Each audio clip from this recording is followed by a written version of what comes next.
নমস্কার। আমাদের পাড়ার মা কাকিমারা, আমাদের সব স্ত্রীরা যখন বসে বসে গল্প গুজব করে, তখন তারা তাদের ভালো লাগার বিষয়গুলো নিয়েই আলোচনা করে। ইদানিং তাদের একটু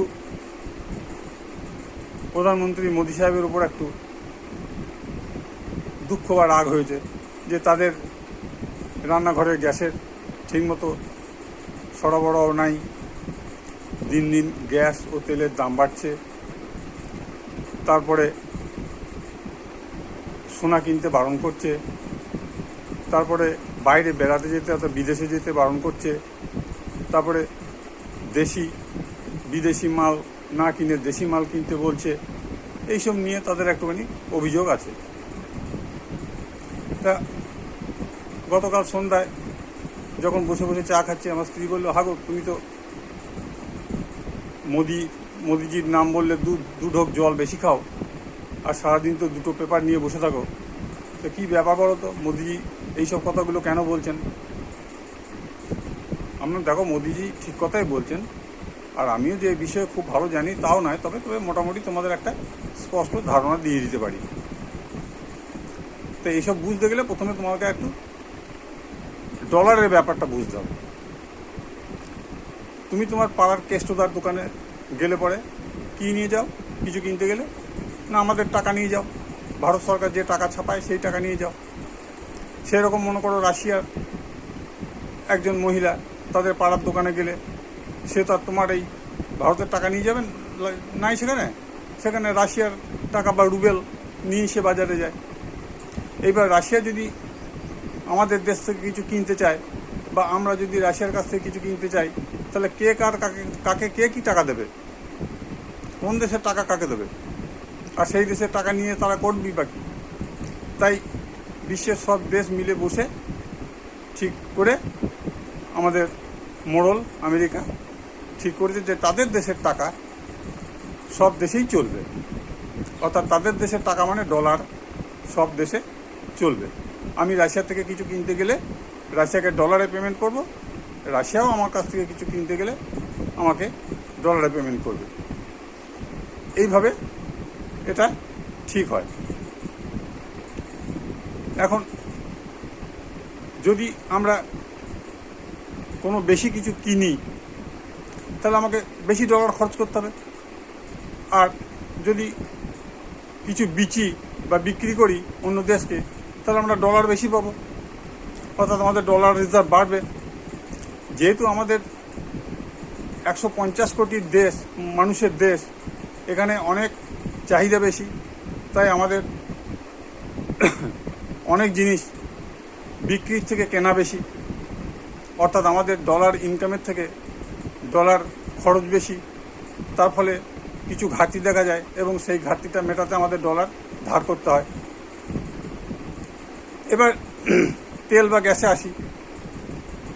তেল কিনতে গেলে বা গ্যাস কিনতে গেলে আমাদের দেশে যেহেতু তেল গ্যাস প্রায় নাই বললেই হয়, পুরোটাই প্রায় কিনতে হয় 90% মতন।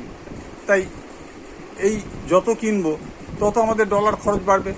এবং এই মুহূর্তে বিশ্বে যেহেতু যুদ্ধ চলছে, যে সমস্ত দেশগুলো থেকে তেল গ্যাস আসে সেই সমস্ত দেশ যুদ্ধে জড়িয়ে গেছে, তা বিশ্ববাজারে তেলের দামও ভীষণ বেড়ে গেছে। এবং যে পথ দিয়ে এই তেল গ্যাস যাতায়াত করতো সেই পথও এখন মোটামুটি বন্ধ। তাই তেল গ্যাস সরবরাহ কম এবং তেল গ্যাসের দামও বেশি। তার ফলে আমাদের বিশ্বের সব দেশের মতো আমাদের দেশেও তেল গ্যাসের একটা ঘাটতি দেখা দিয়েছে। তাই এই সময়ে মোদি সাহেব সবাইকে রিকোয়েস্ট করেছেন যে যতটা সম্ভব তেল গ্যাসের খরচটা কমাতে, যাতে বেশি কিনতে গেলে আমাদের বেশি ডলার খরচ করতে হবে এবং ডলারের সঞ্চয় কমে যাবে। এবার আসি সোনা কেনা। সোনাও ওই একই ব্যাপার, সোনাও আমাদের দেশে পাওয়া যায় না, আমাদেরকে মোটামুটি বাইরে থেকেই আনতে হয় এবং সেটা সুইজারল্যান্ড থেকেই বেশিটা আনতে হয়। তা সেই বিশ্ববাজারে সোনার দামও ভয়ঙ্করভাবে বেড়ে গেছে।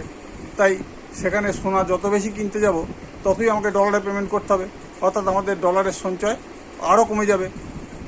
সোনা এমন একটা জিনিস যে আমাদের না কিনলে আমরা না খেয়ে থাকবো না, কারণ খাদ্য জ্বালানি আগে দরকার। তাই মোদি সাহেব বলেছেন ডলারের সঞ্চয় ঠিক রাখতে, সোনাটা আপাতত কেনাটা বন্ধ রাখতে। 3 নম্বরে বিদেশ ভ্রমণে আমরা যদি বিদেশে যাই, কারণ এই মুহূর্তে জ্বালানি সংকটের জন্য বিদেশের প্লেনগুলোর সব টিকিটের দাম বেড়ে গেছে। এখন বিদেশে গেলে পরে সেখানে তাদের হোটেল, রেস্তোরাঁ, সেখানকার যানবাহন, সেখানে মার্কেটিং, শপিং করবেন, সেখানে তো আর ভারতীয় টাকা নেবে না, হয় ডলার নেবে, না হলে তাদের দেশের, যে দেশে বেড়াতে যাবেন সেই দেশের টাকা নেবে। তা সেই দেশের টাকা আমাকে এখানে আমাদের দেশের টাকা জমা দিয়ে আমাকে এখান থেকে ডলার নিতে হবে। সেই ডলার নিয়ে গিয়ে আবার ওখানে, যদি ওরা ডলার নেয় তো ভালো, নাহলে আবার ডলার আবার ওখানে জমা করে সেই দেশের কারেন্সিতে, অর্থাৎ সেই দেশের টাকাতে কনভার্ট করে সেই দেশের টাকা নিয়ে আমাকে হোটেল, রেস্তোরাঁ এবং শপিংয়ে করতে হবে। অর্থাৎ পরোক্ষভাবে সেই ডলার রিজার্ভটাই আমাদের কমে যাচ্ছে, অর্থাৎ ডলার খরচটা বেড়ে যাচ্ছে। যার জন্য মোদি সাহেব বলেছেন যে বিদেশ ভ্রমণ আপাতত কিছু দিনের জন্য বন্ধ রাখতে। আর তিনি আর কি বলেছেন, যে বিদেশি মাল কম কিনে দেশি মাল কেনাটা বাড়াতে। কেন না, দেশি মাল, অর্থাৎ আমাদের দেশীয় যে সমস্ত কোম্পানি আছে, টাটা, রিলায়েন্স, আদানি, বিড়লা, গোয়েঙ্কা, এই সমস্ত কোম্পানি আছে, তাদের প্রোডাক্ট যদি আমি কিনি তাহলে তাদের ব্যবসাটা বাড়বে। আর ব্যবসা যদি বাড়ে তাহলে সে আরও বেশি আমাদের দেশ থেকে লোক নিয়ে তাদের চাকরি হবে। এবার আমাদের দেশের যে তারা লাভ করবে মুনাফাটা, সেই মুনাফা যদি তাদের বাড়ে তাহলে কি হয়, তারা তাদের ব্যবসার সম্প্রসারণ ঘটাবে, এবং ব্যবসার সম্প্রসারণ ঘটালে পরে আরও কারখানা তৈরি করবে, এবং তার ফলে আমাদের দেশের ছেলে আরও বেশি চাকরি পাবে। অর্থাৎ আমাদের দেশের টাকা আমাদের দেশেই খাটবে, আমাদের দেশেই ছেলেরা মানুষ ভোগ করবে। আর বিদেশের কোম্পানির মাল কিনলে পরে আমাদের মুনাফাটা নিয়ে তারা চলে যাবে। এই জন্যে মোদি সাহেব এই রিকোয়েস্টগুলো আমাদের সামনে করেছেন। তিনি দেশের স্বার্থেই করেছেন, এবং আমাদের প্রতিটি নাগরিকের উচিত যে এই মোদিজির আহ্বানে সাড়া দিয়ে, তার আহ্বানে সাড়া দেওয়া মানেই আমাদের দেশের আহ্বানে সাড়া দেওয়া এবং দেশের কাজে আমাদের সহযোগিতার হাত বাড়িয়ে দেওয়া।